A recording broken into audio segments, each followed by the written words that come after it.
Señales de que eres el migajero o migajera de tu gato. Hay pequeños comportamientos que dejan claro quién manda en la relación. 1. Responde solo cuando le conviene. Lo llamas y te ignora, pero en cuanto oye la bolsa de comida, aparece de inmediato, como si nada. 2.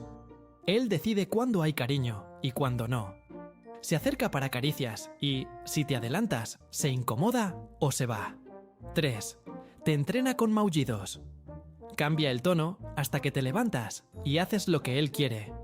Y repite ese sonido porque ya sabe que funciona contigo. 4. Invade lo que estás usando.